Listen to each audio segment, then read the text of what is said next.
You're entering the bonus stage, a podcast produced in association with oceanofbees.com, with your host Marauder Phoenix923, a podcast for all gamers, console and PC alike.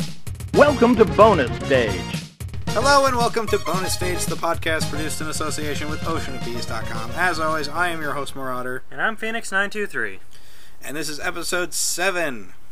Hooray! We're just cranking these suckers out there, aren't we? Yeah. Don't expect that all the time. Yeah, especially once school starts rumbling around. Mm-hmm. But we're going to keep them going. So, as always, first thing we're going to look at is what is new on oceanofbees.com. And there are 3 new videos up since last we did this. The first one is The Inspector Visits Chat Roulette Part 2. Creepy as hell. Yeah, no, I didn't. It's just some of the people. I liked the video. Just I love the video. It's just... Why? I think that was just mainly the point of some people, just to creep the hell out of whoever they randomly talk to. Well, they succeeded in most cases. Yep. But yes, it's a video about the inspector going on to chat roulette and trying to get into conversations with people. Yeah, if you saw part 1, it's more of the same. And I think he's going to have a part 3 up at some point. Anyway, and the next new video is Negative Reinforcement Spin Tunes 4 Round 4 with Sammy Kablam. And he goes on and on about various songs that I guess he doesn't like, and he makes jokes about them. It's pretty good. It's pretty good. Enjoyed it. And the newest video that was posted just on the 1st of this month is Off the Chain Episode 2. Basically, Nigel Burns talking about his keyring collection and how he acquires these keyrings. Yep. Another little funny story to go along with it and all. And I don't know why, but it is pretty funny. Just, I don't know why I laugh. About it. Yeah, I don't know why I laugh, because it's so stupid, but God, if I didn't laugh. Anyway, so that is what's new on oceanofbees.com. There are no new blogs or podcasts, obviously. So, we're going to go ahead and move on to the topics and news section, seeing as how we don't have a guest yet. And the 2 news articles that we found, I guess we'll start with the Blizzard one, just to get it out of the way. Yeah, just a little short one, because I thought that we never would talk about Blizzard and Diablo 3 again, but considering the recent amount of bullcrap that Blizzard is putting its users through, I thought we might as well mention it. And that bullcrap is, well, if you're playing the game on Linux, guess what? You can't anymore. You're banned. You want to know why? Because Blizzard called you all cheaters. That's it. I read the article, and they didn't even give any real reason. They kept saying that it just violated the terms of use or whatever, but they never really showed precisely what they did. It said that their Warden system, which is just basically their protection system to detect third-party software, basically detects Linux as a third-party software. And whatever the emulation software for Windows is that Linux users use to get the game to work as third-party software, that messes with the game. Yeah, they said something about the way that the program interprets the game's code. It comes up as I don't know, it's just different changes in memory. Yeah, something like that. The way it allocates memory is weird, and so it sets off their Warden system, which then permabans them. So if you're on Linux and you bought Diablo 3, guess what? You just paid $60 for a coaster. Yeah, that's the thing, is they're not doing anything about it. They're just sitting back and going, well, nope. Linux isn't supported. Mm-hmm. So? So you obviously have a market there, so support it. Yeah, like, people obviously gave you $60 to play their game legitimately. Yes. So why not just go ahead and come back and just ban them for it? Yeah, and you just ban them. It's like if you got something wrong on Macintosh, and it's like, oh, well, you're not running it on a PC, so ban. Yep. So, what difference does that make what computer I'm using? I'm playing like, I would understand, Blizzard would have an argument if, say, these people were legitimately cheating. Yep. Like they were hacking the game or something, but no, they're just playing their game. Mm-hmm. It was just how their Warden system interpreted the whole Linux wine setup so that they could actually play their game, and Yep. Guess what?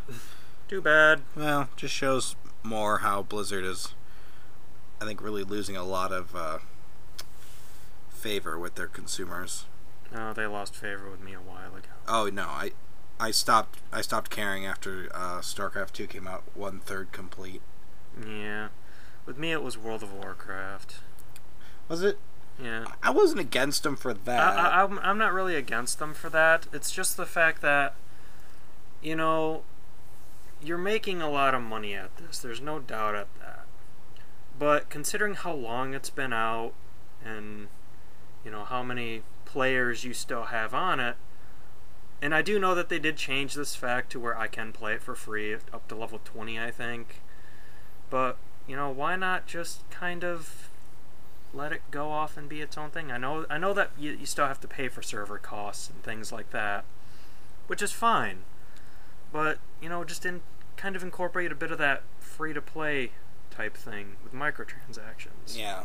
You know, especially considering how late or how long the game has been out, you know, change it up a bit so that you can open it up to more people. Because I would certainly try to play it if I cared, but, you know, I've kind of been getting out of MMORPGs as of late. Yeah. But it was... Well, see, that's the thing, really, with this whole Diablo 3 thing, is the only reason these Linux people got banned is because they're connected to the server, as they have to be. But I don't understand why they even have to be banned at all, because... Or, I mean, connected to the server at all, because it's not an MMO. No. It's a RPG with multiplayer elements. It's not... Yep. It's like calling Call of Duty Modern Warfare 3 an online FPS. An MMO FPS, when really it's not. It's just a shooter with online elements. Yeah, it's a first-person shooter game with a multiplayer component. Yep. So, again, this proves they have a market in Linux, and they're not supporting the gamers that are paying their 60, or in some cases, if they bought the more expensive collection sets, you know, close to $100. Especially considering those people who probably got banned because of this. Yeah, you go out and spend $100+ and you know, find out you can't play your game anymore because you're just running Linux. Yeah, it's really nothing more than Blizzard spitting in the faces of every one of the people that bought the game, taking their $60, saying thank you, but we don't care. And more rubbing salt into the wound, just calling them flat out cheaters when they probably weren't in the first place. Yeah, like I said, they would have a leg to stand on with me if they could prove somehow that these Linux users were quote unquote cheating, but they're not. No. As far as the article at least went, it's just them trying to play their game. But anyway, that's all I really want to talk about Diablo 3 for the rest of my life. Stash that away in our back vault and never pull it out. We will, because that's all anyone talks about. Because Blizzard's gonna pull something else that we're just not gonna agree with. I know. Anyway, the next article we have is actually two articles. It's an article about Electronic Arts and how they basically claim that an all-digital future is inevitable and will happen sooner than anybody thinks. I highly doubt that. Yeah, the article went on to say that basically EA sees a digital market as the way of the future, and that they want to be first in the digital market, even though Valve technically is, but they want to be first, and that the relationship they have that with their brick and mortar retailer stores, while important, isn't as important as the relationship they supposedly have with the gamers. Now, they also stated in there that they don't pay attention to the MPD sales data that they get, which is complete crap because, you know, they're leaving out data that they should be reporting on in the first place. Yeah, they're basically saying that digital right now is outperforming retail sales. But then I wasn't going to mention this, but then there was a follow-up article on Escapist Magazine basically stating, from the MPD's point of view, that they made something like... Wasn't it somewhere like $980 million? Somewhere around there? Let me look at the article here a second. Their digital revenues... EA's digital revenue doubled in 2011, or from $211 million to $419 million in the last year. And retail revenues are $949 million. So it more than doubles that of digital sales. And so overall, they made $1 billion in sales overall. With more than 50%, like 66% of that, going towards retail sales, when they're saying that retail sales aren't just keeping up with it. Right. Which, nice job leaving that little note out there, EA. Now, I think it's inevitable that eventually down the road we're going to have an all-digital marketplace. It would really suck. Yeah. And I don't ever want to see it. But, progress and all that. But here's the problem I'm having. I don't think, and you brought this up when we talked about this earlier, was I don't think there's a sustainable infrastructure for that yet. No. I mean, considering worldwide, just all the internet service providers for everyone worldwide, there's just not a stable internet connection that people get, 100% of the time anywhere in the world. There's just no way for that, especially right now. And especially considering EA says that it's going to be somewhere in 5 years. No, I highly doubt that. I mean, I just recently... I don't think they gave a year date, but they said it would happen sooner than most people think. No, did they say 5 years-ish? Something like that. But, whatever. Either way, I just recently got cable and Wi-Fi and everything. And a couple of our other friends don't even have They internet. have a clear... the article says they have a clear sight on the digital future. And they're excited about it, and that it's going to happen sooner than most people think. But I don't think they gave... Most people think it's going to happen within the next 10 years. And I still don't think that'll be possible. I really don't think that's possible. I mean, you see certain companies trying that. Like, you see EA has Origin as a digital distribution service. The Apple iPod and iPad market, the mobile market, is completely digital. Yep. And even the PlayStation Vita and the 3DS, you can download full games on those systems just via their marketplaces. And yeah, can't you download any game for the PSP and the Vita? Just any game that has been released now?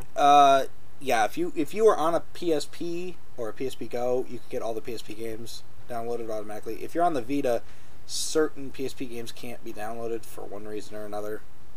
But a good chunk of them are. And then you can also get any Vita game released in like a physical format downloaded as well. So there are companies attempting such a thing, but here's the thing. Despite the lack of infrastructure, the fact that retail sales almost doubled their digital sales, more than doubled. Yeah, more than doubled. Just proves that retail sales aren't going anywhere anytime soon. I mean, we saw this with the PSP Go, a platform that came out that literally was completely digital. Yep. And look at how well that nobody bought it. Yep. Nobody bought the dang thing. I wasn't gonna buy it. I already had like 30 games from my PSP, and it was like, so I gotta go down and re-download all these? You have to re-buy and re-download all of them. I don't really mind it too much with the Vita, because honestly, there's not a lot of PSP games I would care to... I have a PSP. If I want to play a PSP game, I'll get my PSP out and I'll play my PSP games. Yep. It's not that big a deal.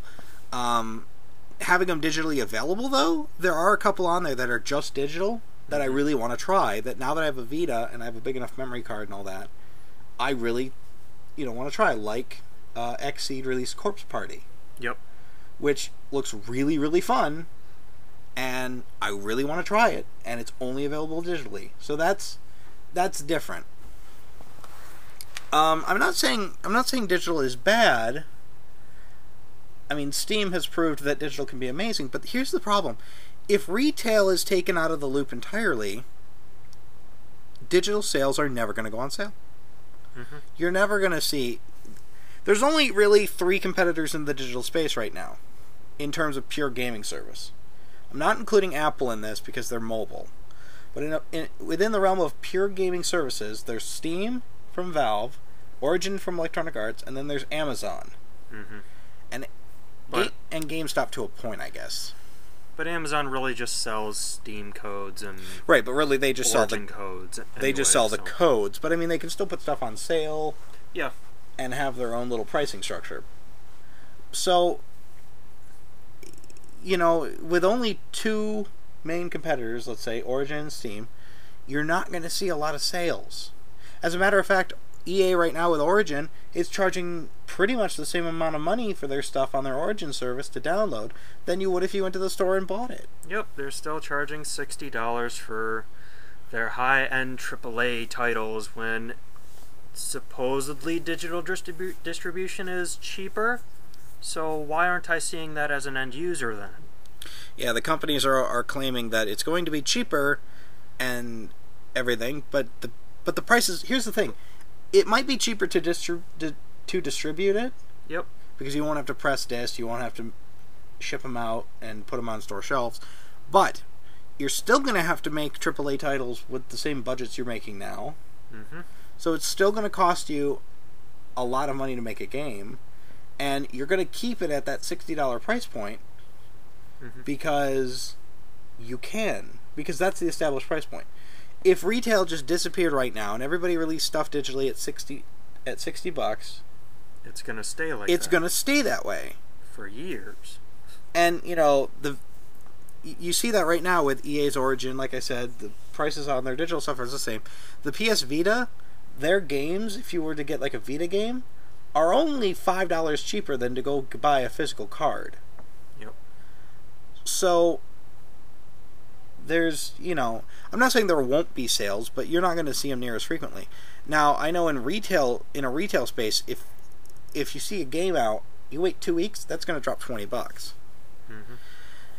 With the exception of it being like a really popular game. Really popular high-end AAA title well, that everyone wants. Even Modern Warfare 3 and Battlefield 3 had sales slightly before, I think it was Christmas? Mm-hmm.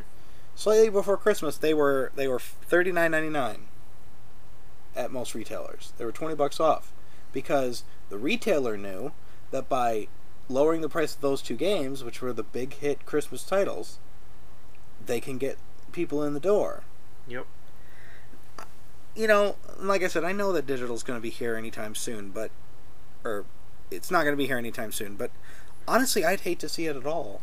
Yep, me too. At least not in a purely digital sense. Because I'm the kind of person who still really enjoys looking at my shelf of games and saying all of my games lined up. And, you know, I own this. This is mine. I can hold it. I can feel the weight of it.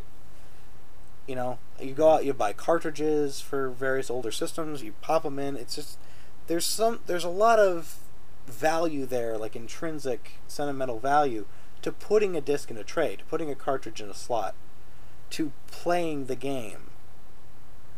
And I don't know. Digitally, it just doesn't feel the same. Like, yeah, I can go on my Steam account and I can play BioShock and I can play Left 4 Dead 2. And they're great games and I love them, whatever, but it doesn't have the same kind of appeal to me as if I had a physical copy of it. Yeah. So, I don't know. Is EA right? Well, of course they're right. Digital's coming at some point. Eventually. But I just don't think we're anywhere near where we need to be to make this viable. No, the only way that you're ever going to make this viable is to basically fix the infrastructure of, you know, how the internet is provided to everybody. Because right now, it's nowhere near that. You know? I mean, most internet companies have data caps on their services. Mm-hmm. So if you were to take a AAA title like, I don't know, Battlefield 3 or something, which goes for anywhere from 8 to 20 gigabytes. Yep. Let's assume for argument's sake that a AAA title is 10 gigabytes. Yep. Let's just take that into account. Okay, so let's say you have, I think, like 200 gigabytes or 250 gigabytes data cap is the norm now. Yeah, with most services. Yeah. So every month you have, let's say 200 gigabytes as your cap. So you can only download 20 games, and you've hit your cap. Now that doesn't include, of course, general internet usage for Facebook, email, Twitter, Tumblr, whatever you got. Or even the multiplayer usage in the games you've just downloaded. Oh yeah, or even just using the console you're playing the game on. Yep. Or the PC you're playing the game on to actually play the multiplayer. Because you're still using your your bandwidth for your limit. I don't think it's coming anytime soon, and I would, I like digital games, I like the convenience of them, but honestly, if I was to go out and buy a AAA title, I'd love to have it come in a physical form. I don't really care for it being completely digital. I mean, yeah, it was like that one. It was like when Fear 3 came out.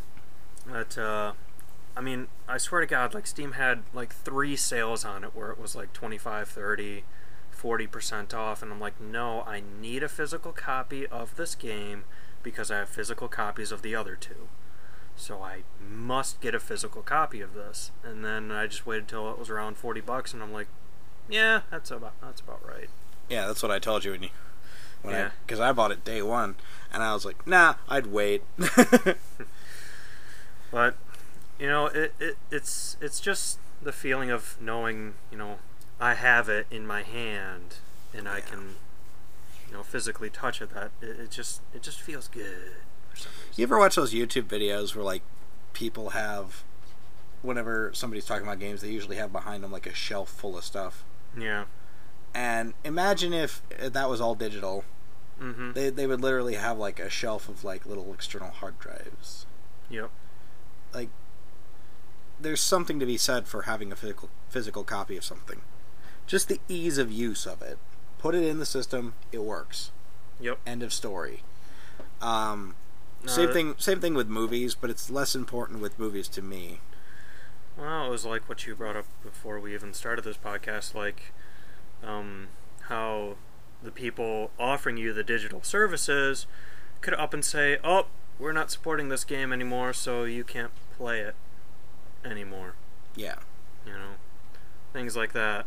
Or we need more server space, so we're going to be shutting down this half of, this game's servers just because we need to make room for our new titles and things like that. So, I mean, when you're buying digital, you're not really buying the game. You're buying subscriptions to the game. Through the service. Which is what's allowing you to play the games. And don't even get me started on being online all the time. Yeah. We'll just completely skip that.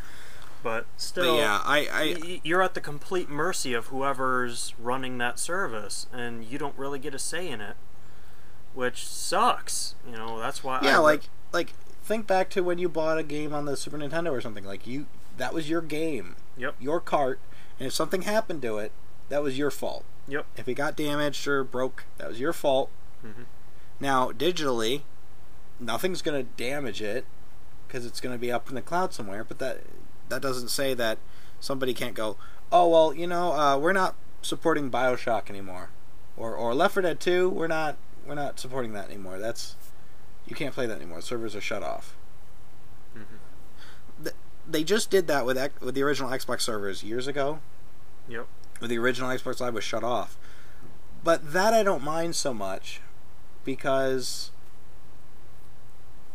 the Xbox Live service was a separate service you paid for.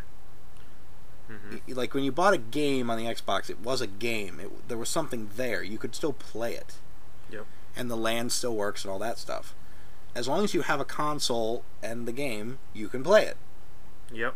Digitally, if they decide to shut off Xbox Live, where do all your games go? Mm-hmm. Exactly. What happens then? What if who's to say when the 720 comes out they go, oh well, we don't support those anymore. Those aren't backwards compatible. You can't play those right now. But I downloaded them. I know, but you can't. No, you're not allowed to play those anymore. Whatever you have on your system, you're good. You're good. You just can't hop online with it anymore to download any of your other titles. No, because there are games that I have on my Xbox that if you're not on Xbox Live, if you're not connected, they go into demo mode. Aren't the Sega games like that? Yeah, they go into demo mode. Yeah. So it doesn't matter. Like if they shut down the servers, if Xbox Live gets shut off in the future, you're SOL. Mm-hmm. And that's really what's upsetting is you spent your money to buy this thing that you have a copy of, that's your copy, and you're not allowed to play it because, oh, well, we just decided to shut down the servers then. Yep. You know, but anyway, I think we've rambled on about this for a lot longer. Fine, because it kind of goes into our rant as well. I just say, hey, why not? Yeah, there's my rant. I don't see physical copies going anywhere, and I prefer to have a physical copy. As a matter of fact, Left 4 Dead 2 is one of my favorite games, but I only own it through Steam because I think either you sent it to me or I bought it. I sent it to you. It's a funny story. You bought it the exact same day that I sent it to you, so then you were forced to return it. I ended up returning the physical copy. But, you know, thinking back, I think I might want to just go buy a physical copy of it. Yeah. Just to have it. And then I could sell the code off to somebody to download it, because the code would still be okay. Yeah. But anyway, there's a huge thing about it, but I don't want to see physical copies go anywhere. They're important. They're very important. And, you know, as much as I certainly don't like services that tell me when I can play a game, when I can't play a game, how long I can play the game for, and when they're shutting the servers down. I mean, Steam is a little upsetting in that regard, but honestly, when you buy a game for $1.49 or $5, I'm not really going to argue too much about it. But when you're spending $60 on EA's Origin to download it, and then all of a sudden they go, well, we just don't support this game anymore, and your $60 is essentially flushed down the toilet. So yeah, there's my rant. You know, the digital age can come, but I want to see physical copies stick around. Yep. Anyway, moving forward, we actually do have some questions. Again. Again, awesome. Yeah. This is a segment I love to keep going. Again, these questions are from Johnny Johnson again. He asked the questions before. Again, if anybody wants to ask any questions, feel free to leave them in the comment section of this video, or you can leave them on the oceanofbees.com forums in the podcast section. And we will definitely get around to those because we don't have many. Yep.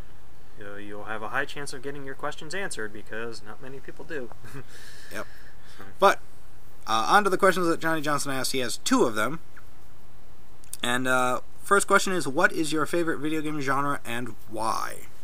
And Phoenix, I'll let you go ahead and take off. My favorite video game genre has been my favorite video game genre forever since I ever started playing video games, and that is the RPG genre.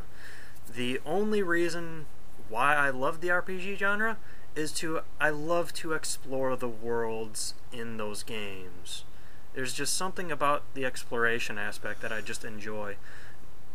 And I just love how everything is set up to where it really sets up your suspension of disbelief. You really believe that these worlds exist. And, you know, my favorite being Earthbound, where it's set in a modern day setting, but things are just still a little off to where they wouldn't exist, like the entire village of Saturn people, you know, things like that. But the way that it was set up in the game, you know, I'm like, hey, they exist. That's awesome. But it's more or less the aspect of just exploration, running around, going, what's over here? Oh, that's pretty cool. I mean, Skyrim is a great example. I mean, even though I still don't own it, you know, our friend LOZF has played 250 plus hours on it, and this is on just one character. I think he said he got every single achievement too. Yeah, but you know, and you just have this massive world to explore with tons of secrets and everything, and you know, it's completely replayable to me. You know, I don't know about anyone else who enjoys RPGs, but you know, I love to rediscover things, to maybe discover new things that I missed on my first playthrough just because I'm wandering over in this specific location at that specific time of day. It's just really amazing as to, you know, how, you know, these games are developed. Just, yeah, I'm getting all tongue-tied now. But I just really love RPGs just because you can explore the world that it's set in, and it's just a lot of fun to me. Yeah, I like RPGs too. That same aspect, the way you can just get enveloped into this society and this world that, you know, seems living and breathing. I mean, even back on the NES, when I would play games like we had Dragon Warrior. Yep. And just how much I loved Dragon Warrior, even though it was hard. But you know, you need to go to this cave. Where is it? Yeah. Just go. Where is it? Or still games like, you know, even older RPGs like the original Final Fantasy. Yep. Just the world it made was so in depth and so creative. Golden Sun. Oh, I love Golden Sun especially. That was hours of my life gone. I just love the characters, love the world. I mean, yeah, it's amazing. But so yeah, that's great. But no, my favorite genre is probably, I'd have to say, the platformer. Mm-hmm. I love, you know, I grew up playing Mario, and then Sonic, and then Sonic again, and Sonic again, and Sonic again. And, you know, I played there's something about a platformer that I could just play over and over and over again and master it. Mm-hmm. And there's not many platformers coming out right now. There's a specific plague running through the console systems. Well, like, there's a lot of platformers, I guess, 2D platformers. There's, like, Rayman Origins came out recently. I would say it's more on the indie scene where platformers are coming out. Yeah, there's a lot of indie platformers. Then, you know, AAA titles that are coming out. Yeah. You know, I love the Marios, and I love the Klonoas, and I love the... Just... I don't know, there's just something about jumping and running through a world that I just find really, really enthusiastic about. I just love it. Kirby. Oh, yeah. I just started playing Kirby's Dream Land 2, and I'm loving it. But yeah, just platformers. I can't get enough of them, as long as they're done well. Yeah, you know, I grew up with them. It's nice to see them evolve, and even you can go back to the older systems and find this weird platformer you've never heard of, and still have fun with it. Like Rocket Knight Adventures, which is one I found a couple years ago, and that's a great platform action game. You know, there's a lot that can still be done in the genre too. So, oh, and by the way, I just want to say I was really disappointed. They announced a new Bonk game a while back. Yeah. Bonk Edge of Extinction or something, or Brink of Extinction. Yeah. And I was so happy to see that, because Bonk is a fantastic character, and I love the Bonk games. And then all of a sudden they canceled it, and I was honestly very, very disappointed, because I was really hoping for a... Well, no, didn't you... Because I remember we were talking about it, you brought it up, goes, when that Bonk game's supposed to come out? And I go, well, here, let me check it out. Oh, they canceled it. What? Well, you know, it's one of those games where, like, you just go, oh, that'd be cool when that comes out. And you just, you know, it's not like I'm going to set my calendar by it. But it's like, oh, really? It's a shame. One platformer I haven't gotten around to playing yet, or even buying, is Super Mario Galaxy 2. Which I know a lot of people say is better than Super Mario Galaxy 1. Which I do have. But, yeah, gotta get into that. It's just more of the same, just a couple more power-ups, and you get to ride Yoshi. I love Yoshi. Anyway, and the next question, if you were stranded on a deserted island and could only choose one game to play, what would it be and why? Well, with me being RPGs, and I guess it would probably be my chance to actually play, The game I would probably bring right now would be just Skyrim. You know, just considering the amount of playtime you can get on just one character is astounding. And, you know, not to mention every playthrough you play of it is going to be different based on where you go and what you do at specific moments in the game. And it's just, I believe it would hold a lot of my time if I was deserted on an island and I can only play that game. Which I would be completely fine with. Right. Because just so long as you brought a PC along that could do the game justice. Yep.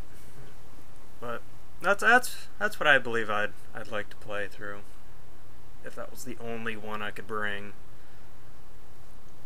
I don't want to cheat here, but I've actually got two. They're two games that I think I've been playing consistently for the past 10 plus years. Mm-hmm. One being Phantasy Star Online 1. I could play that forever. Mm-hmm. And I think, honestly, if I had to pick one of the two that I'm about to mention, that would be the one, is Phantasy Star Online. Because I have, I have 4 characters now that I'm going through with, but at the peak of my addiction, I would make a character, go through the story, and then delete him, make a character, go through the story again, and different classes and different setups and weapons, whatever. Love Phantasy Star Online. Cannot wait for Phantasy Star Online 2. But, yeah, I would play that forever. I wouldn't mind that. But honestly, another game I would pick if RPGs weren't available is another platformer, which is Sonic Adventure 2 Battle on the GameCube. Love that game, love that game, love that game. I can't even really explain why. Yeah, I remember you're just like, it's a great game, it's an awesome game. Then I played it and I'm like, it's kind of okay. I like playing as Sonic, but all these other characters suck. I loved all the other characters. I thought their playstyles were great. I'm like, no. When we first started hanging out, we just talked games, and of course, one of the first questions that comes up is, "What's your favorite game?" And I think you said Earthbound or something. Mm-hmm. And I was like, "Oh yeah, I heard that's good. I haven't played that yet, but yeah, I'm looking forward to it." And then you're like, "Well, what's yours?" Sonic Adventure 2 Battle, without even a hiccup, and you just went, "What?" Why? I don't know. I really don't know. I don't know why it's my favorite, but honestly, if I was stuck on a deserted island, that is what I would bring, probably. Mm-hmm. I could play that forever. The Chow Garden is addicting. The missions are fun. There's a ton of different objectives in each level.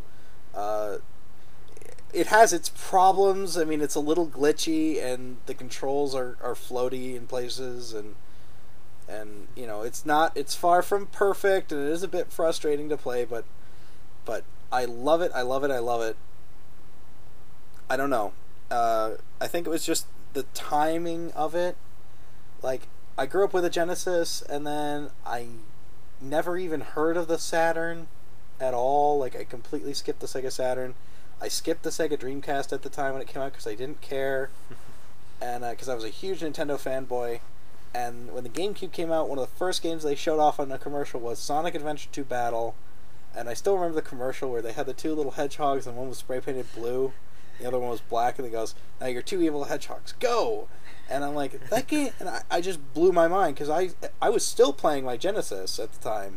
Mm-hmm. With Sonic, and I was like, oh my god, Sonic in 3D, holy crap, I had never seen it before. And I went out and I rented it, and it was an amazing experience. It also led to a WTF moment, but I'll wait till someone asks that question. Yeah, it just, I don't know, I love the game, and I can't stop playing it. I just love it. You just go through, and it's really simple and easy, and I mean, well, it is challenging, but there's just so much to do, and I don't think I was actually able to beat that game. It was one of Knuckles' levels. Oh no, the final No. level... It was one of the final rogue levels. Oh, was it the prison? Yeah. Yeah, that takes a while. Yeah, that was the one I got stuck on. I played that level for a good couple of hours trying to figure out where those stupid crystal shards were. I've played it so much I know where every single key is. Like, there's only like a handful of randomizations, so they're only going to be in certain locations. But I know where all the switches are to unlock all the doors, so what I end up doing is first unlocking all the doors and then just running around looking for the key, and then once I find one key, I know exactly where the other two are, based on where the first one was that I found. So I can generally do that level pretty quick. But no, I hated that level for the longest time. That prison level's terrible. But no, after that, the final level with Supersonic and Super Shadow fighting the giant thing as it drives the space station into a planet is incredible. If you've ever seen that. I never got that far. I got stuck in that prison level. Oh, did I never show you that? I think you might have shown me it, but I don't really remember it. I'll have to show it to you. But yeah, it's an incredible final level, and then there's the final chase level at the end. Because there's two storylines. There's a good storyline and a bad storyline, or a light and dark, or whatever you call it, storyline. And then when you get everything done and you beat the game, then it unlocks a third storyline where you take all 6 characters and you have to beat a level with all 6 characters. Oh. So like the first level, the first part will be a Sonic part, and then a Shadow part, and then a Eggman part, then a Tails part, then a Rogue part, then a Knuckles part. And each section is tailored to their abilities. And yeah, it's just I just fell in love with Sonic again. It really just brought my love of Sonic back to me, and it was an incredible experience. Again, not perfect, but fun. So yes, if I had to pick one game, that would probably be Phantasy Star Online, because there's just so much to do in that game. I could never get bored of it. But Sonic Adventure 2 Battle is my favorite game, so I'd probably bring that along too. I'd hide it in the case. I'd put it in the same case. What? This is one game. And then just go on there anyway. Actually, come to think of it, the GameCube has a lot of my favorite games on it. Which is surprising given the fact of how much I like the Xbox back then. But GameCube just has more of my favorite stuff on it. Anyway, I hope those answers your questions. Thanks again to Johnny Johnson for asking them. And yeah, again, do leave questions down below. I guess we'll move on. We've got about 10 minutes left. Move on to games we've been playing. And I'll start with this because I haven't played much. Played a bit more Dead Island. Still trying to get through that. I'm in the jungle, so I think I'm close to the end of the game now. Yeah, I know you've beaten it. So I think there's, like, you said one more part left? There's one more area that you go to. It's the whole, are you sure you want to go to this area because you can't come back thing. Which, I mean, right now in Dead Island, I'm going and doing all the quests that I never really went and explored as much. I kind of stuck mostly to the main storyline. But now on my second playthrough, I'm going around and exploring more of the whole world. And you are pretty much 3/4 of the way done. Okay. So I really want to complete that game and see what it's all about. See what the story, how the story unfolds. Let's see. Otherwise, I'm playing Kirby's Dream Land 2 right now on the Game Boy, or Super Nintendo with the Super Game Boy player, and loving it. Kirby is probably one of my favorite characters, and I wanted that game back when it came out, Kirby's Dream Land 2, because I had the first one. Yep. And I never got it. And I was always really disappointed. There was a kid in my elementary school that got it when it came out, and I was so pissed because he knew I was a huge Kirby fan, so he would always look what I got. That's nice. I know. I remember, because back then you didn't know what games were good and what games weren't. It just kind of, you just kind of bought a game and hoped and prayed it was good. And I knew Kirby's Dream Land 2 was going to be this really, really good game. And I remember the commercials for it and everything. And you ride around on a hamster, and there's an owl guy that carries you around. And I think there's also a fish character that I haven't run into yet. Yep. It's so much fun. So yeah, really enjoying that. And other than that, the only other game I've played is Hyperdimension Neptunia MK2. Put a little bit more time into that. It's an RPG. I'm going through it. I'm leveling up. I'm having fun. I accidentally got into a fight with this giant wolf creature that apparently one of the quests says I have to kill 3 of them. I can't even kill one. So, I'm trying to figure out what I'm doing wrong. I'm certain there's like new items or weapons or something I can get the characters to make them stronger, but yeah, that's gonna have to wait. I just accidentally, like, I think you were sitting in the living room and all of a sudden I went, oh shit. You look up from your 3DS. What? Oh no, is that bad? That looks bad. It's this towering wolf creature that literally does like 500... that can't be that bad. Swipe, half your health goes away. Oh, that's bad. Yeah, that's bad. He gets 2 attacks in a turn. Yeah, it was pretty bad. But no, I still enjoying that game, still putting time into it. But other than that, I really haven't had time to play much of anything, so I will pass it off to you. I haven't really played that much. Just recently, Nintendo had a sale on their eShop, which was a VVVVVV was $5 on their eShop, and since I had a little bit of money left over, you know, I just say, why not? I like that game, so I bought that. Played through it. Yes, you can beat it in like an hour if you don't go for all the trinkets, which isn't really that big a deal because this is like my 5th time I've played through the game. Right. And I still love it. I don't know, it's just the sheer difficulty of it that just keeps drawing me back because, you know, all the games now are just hand-holding and everything, so I kind of crave the difficulty. This game, there's spikes everywhere and instant die pits, and it's like, okay. No, there's that one trinket. I swear to God, the Veni Veni Vici trinket, which I was sitting there for like a half an hour while you were playing Hyperdimension. I was sitting there for a half an hour trying to get this one thing, and I attribute it to almost all of my deaths. But no, it's immensely fun if you can pick it up. It's on PC. It's on the 3DS. I really do recommend it if you want a good, challenging game. Another game... Music's incredible. Oh yeah, the music. I love the music. The music is astounding. I think we've said it before on the podcast, but no, that soundtrack deserves to be right up next to all the classics. Actually, didn't we use one of the songs on the last one? We used it a was one of the songs song at the end of one of the episodes. Yeah, but no, that's one of my favorites. Also, as you were saying, I was playing a bit of Dead Island, getting further in that, going through all the quests that I missed on my first run through, finding different ammo blueprints and weapon blueprints that I never picked up before. Just basically exploring more of the game instead of sticking to the main quest. Which is great, because you figured out where the rifle ammo mod was. God, don't get me started on that one. That was such a pain to find. But, what else?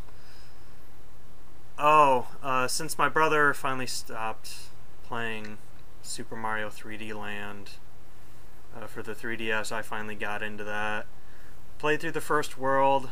I already have over 200 lives because I exploited that stupid Koopa Shell thing. And, you know, it's a Mario game. Sorry if you really like Mario games. It's just a Mario game to me. Immensely easy, so I really can't give it much merit for myself. But yeah, they really hand you lives like water. I think I realized that when I bought New Super Mario Brothers on the DS.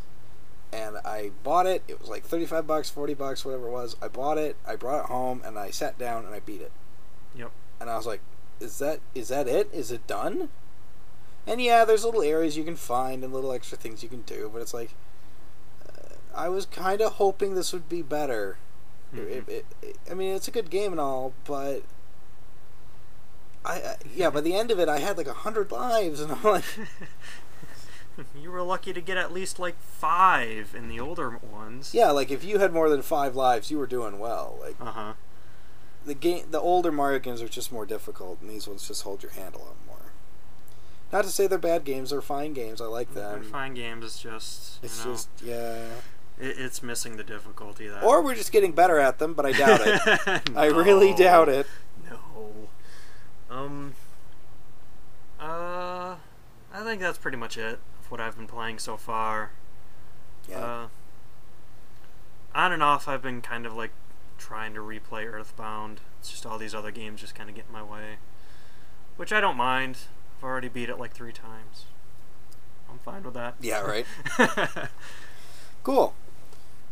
Yeah, so I think we're about to wrap this up. This went a little longer than normal, but Oh, well. I figure as long as we keep it under an hour, we're good to go. Mm-hmm. So hopefully you guys enjoyed this episode of Welcome to Bonus Stage. I guess, you know, please remember to ask questions in the comments or on the oceanofbees.com forum. If you enjoy some of the content from the Ocean of Bees guys, you know, come check out their site. Has all of them on there instead of just kind of randomly browsing on YouTube. Yes, all their stuff is on one site. Also, that brings up the fact of we are trying to buy the domain name again for another 3 years, all the members of the site.